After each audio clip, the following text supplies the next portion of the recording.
done great job. Especially today, we have another beautiful sister friend from Aria, my good friend Ann Trandai from Chicago. Yay. Thank you. Welcome to the show. And, So excited to be here. Yeah, and I've always been interested. I love interviewing people from Chicago because that's where I actually came. My first stop in the United States when I immigrated from Japan was Chicago. So Wow. it's always fun to hear. Let me share a little bit about how we know each other. Yeah, how'd you guys meet? So through a friend from Atlanta, he talked to me on the phone and he said, "You gotta meet Ann. She's a great person." And we connect. She and I talked the first time. How many hours? A few hours. First time on the call. Crazy. I don't know what we talk about, but we're like great friends until like almost a year later we will meet in person. But during that time we met a few persons through the connection. It came out to be a great friendship since then. Yeah. And she's the one that introduced me to CCIM. From studying, get into the organization, get the scholarship, finish, get the pin. Proud to have it. Thank you. Wow, congratulations. So you guys got it are in both really smart CCIM people. Yeah.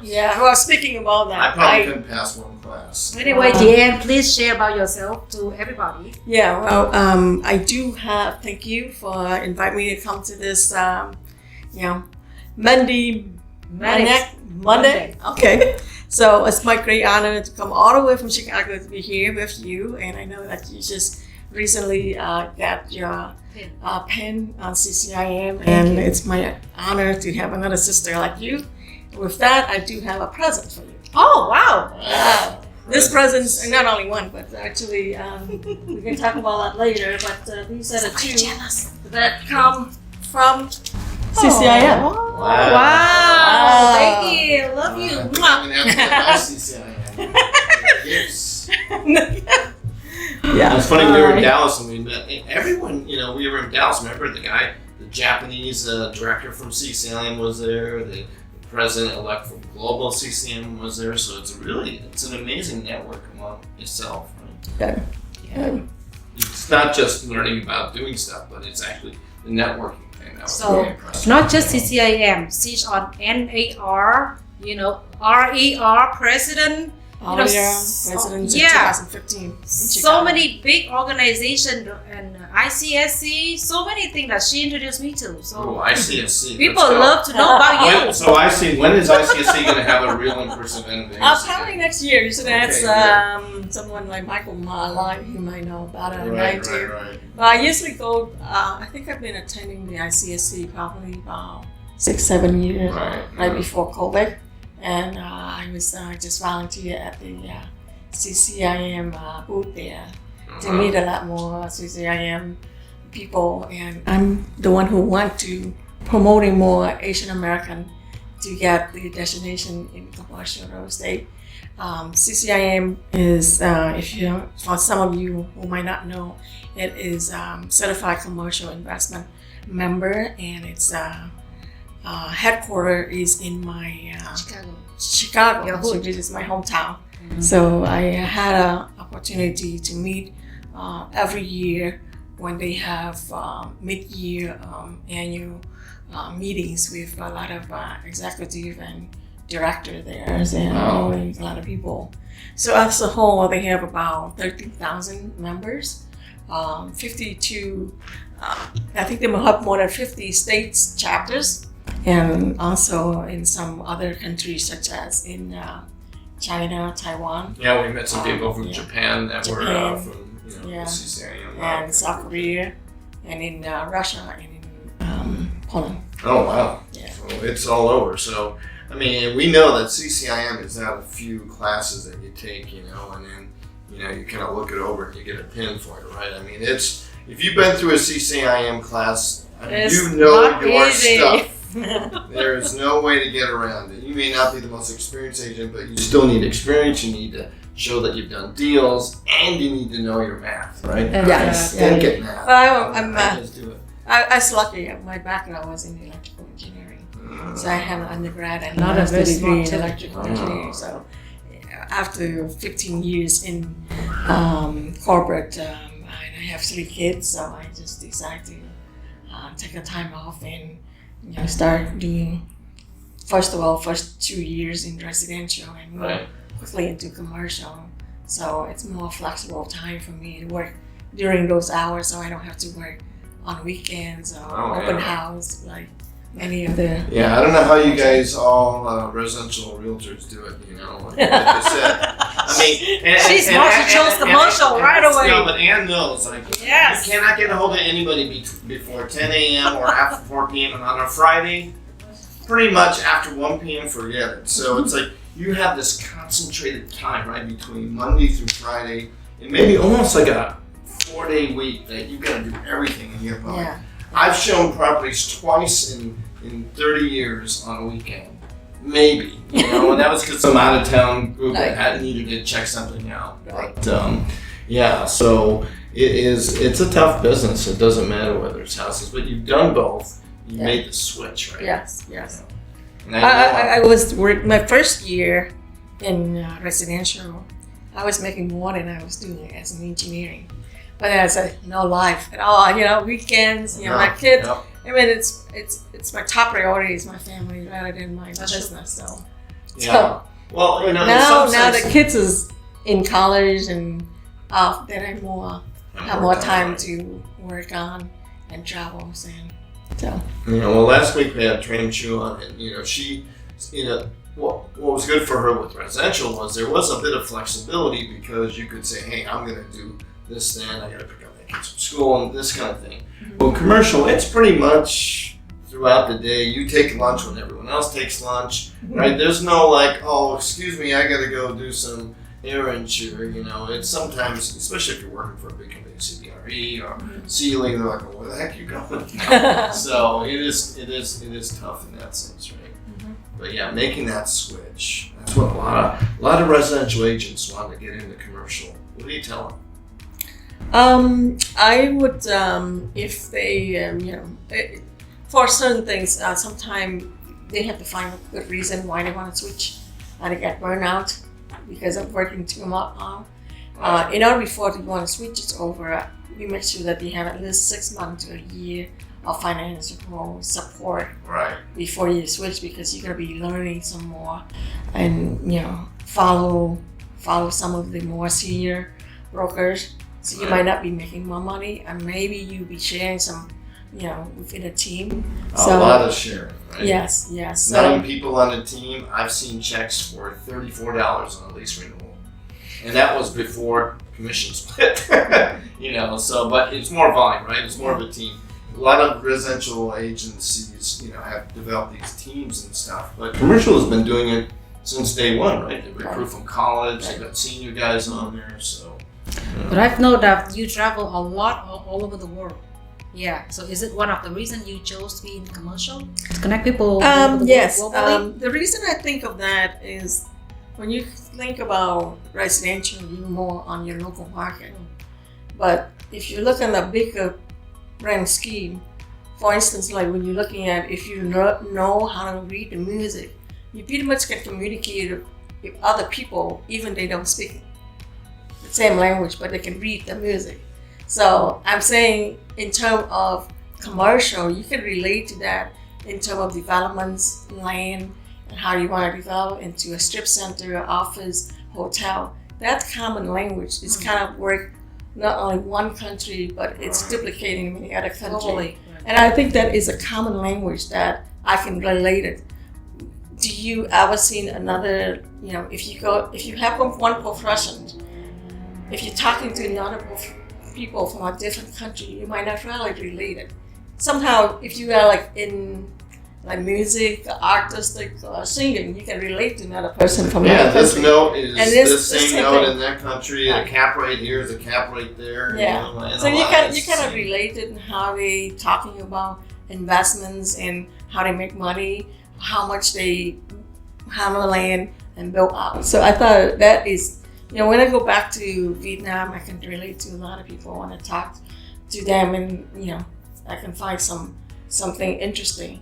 And my way is, I have a motto for even my company, and my website is TrandaiRealty.com. So my motto is in 4L. So right there.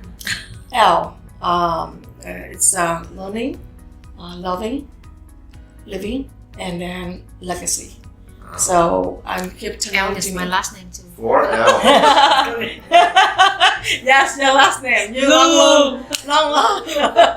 Yes. Yeah. So that's why I always try to learn some new thing. Sure. To help others. I mentor a few people. I'm helping people to do get a recommendation for CCIM. Like Mindy is one of them, and I have done probably about around 20 recommendations for Asian American, not only Vietnamese but Asian American, either woman or male, to get a recommendation for that.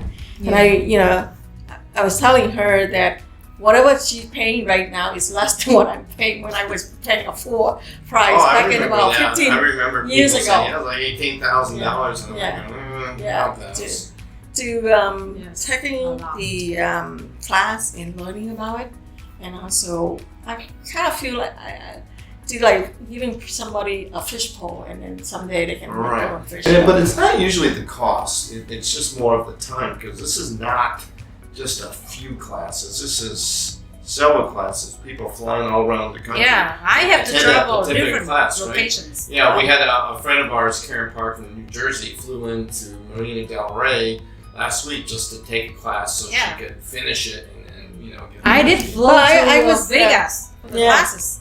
Well, maybe it's fun. I took it. I was one of those that finished very fast. I took all my 4 classes in 3 months, which is from January to March. Wow. When it was like in Chicago like in winter, it's like, and then because it's headquarters, everybody flying in, so I have to just to be there.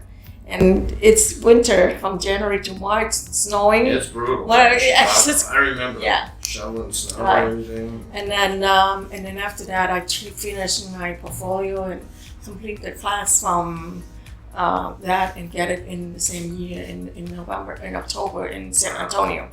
Well, you're an electrical engineer. Everything has to flow and has to go fast, right?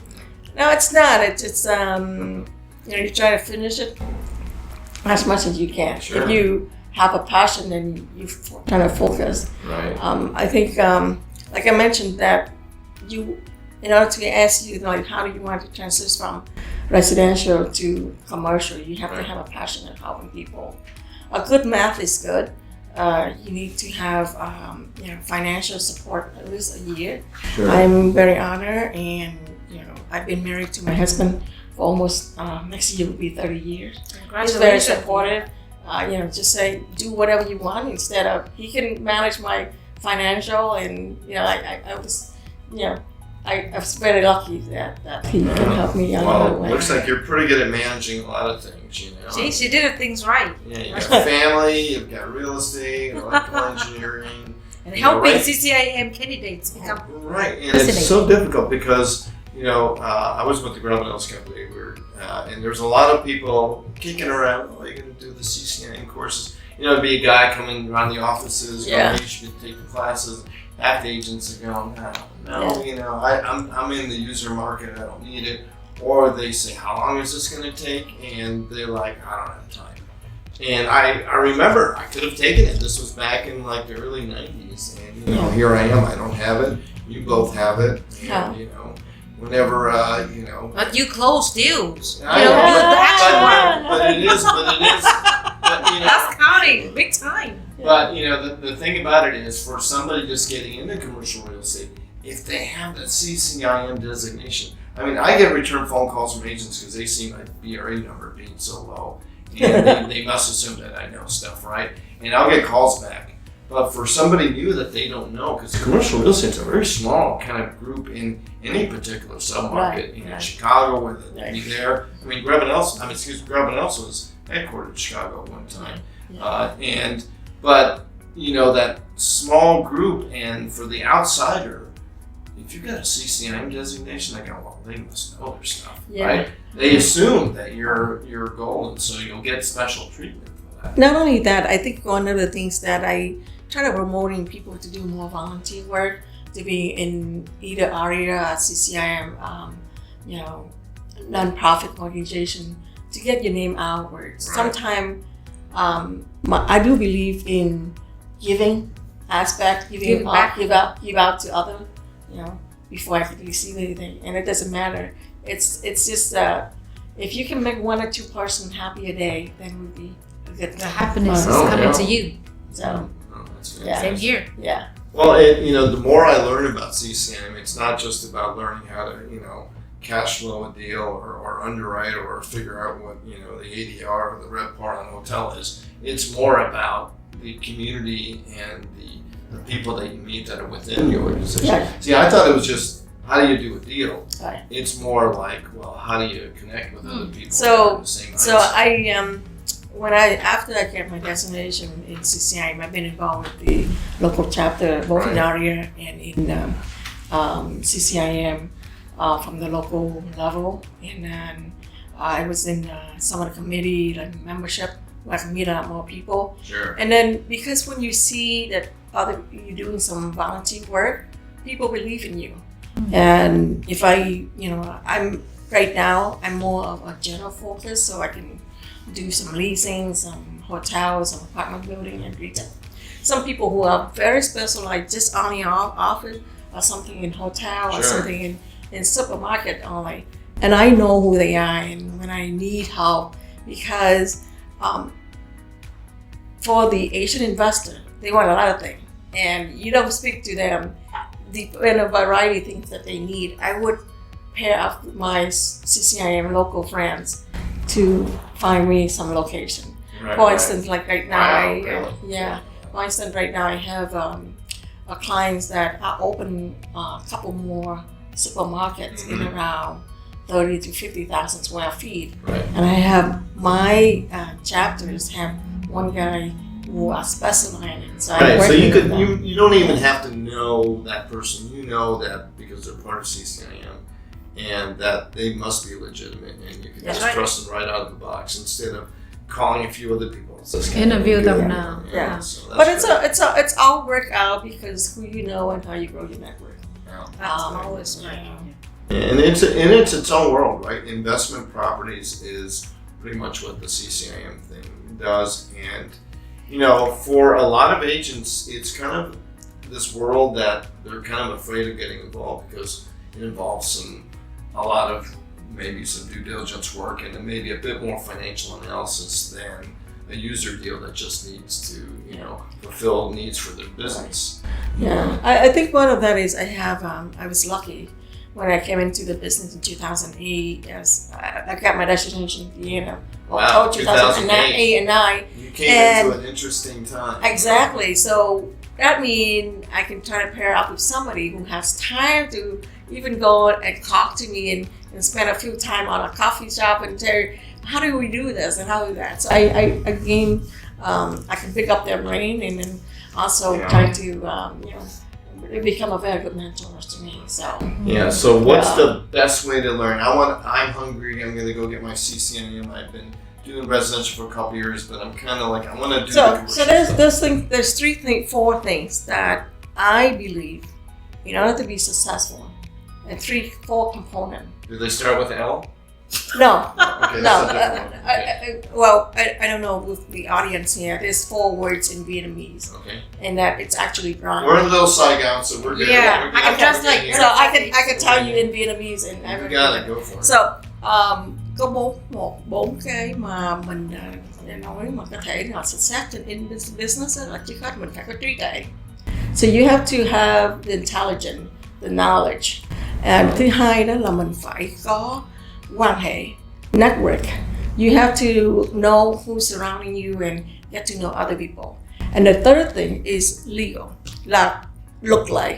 L. Luật lệ. We got another And L. the third có một cái thứ là tiền tệ. Thì 3 cái thứ đầu nó sẽ, thứ nhất là mình phải có trí tuệ, thứ nhì là mình phải có biết về quan hệ, tất cả những người mình quan hệ, và mình phải biết về luật lệ. Nếu mà mình không có người trong luật lệ thì mình phải kiếm một cái người nào luật sư làm best friend.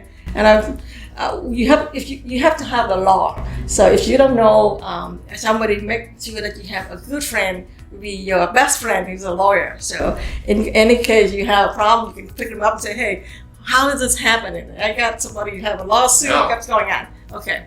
And then help you to get the fourth thing. Mình nói đây có nghĩa là tiền tệ. Ba cái đầu đó phải có trí tuệ, quan hệ, tiền tệ. Quan hệ, luật lệ thì nó sẽ đẻ ra là mình là tiền tệ. Okay, to sum up, intelligent, networking, legal, and financial. Yeah, ready. Very important. And you can get all that at CCIM, or just call Ann Trandai in Chicago. Is it still the 312 area code? No, I'm 847. 847. 219-9707. Well, I have a special place in Chicago. We were supposed to have the GLS in Chicago in 2020. I was so heartbroken that we couldn't go and visit, Because one of my first people that I met to really get heavily involved in ARIA was Vicky Silvano. She flew into LA. They were trying to revive a chapter that was in Tri-County. And I ended up in that meeting, one of 30 people just hanging out. And it was because of that Chicago connection, we just kind of got, more talking. And, long story short, I ended up, running that chapter after a while. Yeah. But, so right now I do have, I have license in Illinois, which is Chicago. Yep. Most of the people know I have a company there, and I also have another license in Georgia. It's a second with my other partner, which Mindy mentioned before. Yeah, we got Tim, her, and Helen, and a bunch of people there. Yeah. We got a strong presence in ARIA. Exactly. I hope we're there maybe this coming year after San Francisco because Tim Hurst. Tim Hurst, yes. Probably next year if we have an annual conference. I'm hoping. I want to visit. I think next year he will be, right? Yeah. Well, Tim Hurst will be the president. So traditionally, what happens is we will then have the gala in the host of the outgoing president. So this year we're having San Francisco, right? Right. So next year will be in Atlanta. Hopefully. Yeah. Well, in Atlanta you get the Coca-Cola. It's big. They did have the Olympics there once. That's right. And then if anybody interested to learn about Gone with the Wind, the favorite movie there, the author Margaret Mitchell is there, and you can go and visit her house there. Wow. And they also have usually the busiest airport actually out there. Delta. People don't realize that it's actually even busier. But wow, so many things. But besides real estate and your family, what else do you do? Do you like build electronic circuits? No, not anymore. I'm actually. There's a couple of things since COVID. I spend a lot of time cooking and analyzing food. I spend a lot of time analyzing food. Right? but there I am honestly from last year to this year. This is considered retreat because I've been through. In the last year, I've been through a lot of tough time with many problems going on. The things had partnership fall apart, not in that, in some other project that I involved to. And then I got into an accident. I just got my hand surgery about 2 months ago. Is it working okay? I'm still going through physical therapy, but I'm getting better. I think it's gonna be much more brighter. That's nothing for you. You look great though. You do real estate. Come on. No, I mean, I am. Reason is I know I'm getting over 50 now, and I have to take a good care of my health first, and I have to try to do meditations at least 3 times a week, and then do some chanting almost every other day. So. Hey, nothing beats a good Hare Krishna chant. Sounds good. I like it. I'm like, well, we need to chant some more to get more amazing guests on Mindy's Manic Monday, like Ann Trandai. How do you find these people, Mindy? That's just an inspiration. They come to us all the time. Yes, and this is one of. Great story. Anything else to add, Mindy? What do you think? I love it. I want to be bringing you back to the show someday soon because, our time is up and we're going to say bye to the audience. Well, thank you. Thank you for having me here. Yeah, it's great to see you. It's a pleasure, Kate. Yeah. Very Thank you for bringing me, gifts. And We should everything. open it up. It's actually. Really? Yes. And then We the should next open it show up. that we have, you'll have to bring me a couple of gifts, right? Okay. Here. Maybe one for you. because I'll be a member of CCM, so hey. Yeah. Well, these gifts are very hard to find. It's not Really? some of them Let's are see, not let's from see, here. let's So. Let's see. Is it there? What do we got? Show the camera. This one is I bought it from here, but the other one is special. Oh, this is CCIM. Whoa! Yeah. CCIM. That's why I Yay. wasn't getting one. Okay, I get it. Wow. All right. Wow. Open the next one. Exciting. I see. Exciting. CCIM swag. We Yeah. got more than all right. You have to Alright. open it. Actually, have definitely the logo on it. Yeah. Another I have- CCIM. I have Oh, to look at actually. that. A CCIM cup to drink the CCIM Kool-Aid. Holy. Oh, thank you. Thank you. This is the. I have to ask my friend from Taiwan to get me this. Thank you very It's not much. even here. And Trandai for joining us. Another amazing episode of Mindy's Manic Monday. Join us next week where we will have another amazing guest. Always amazing. Thank you. That's right. Thank you very much. See you guys. Thank you, Joe. Thank you, Jen. Bye bye.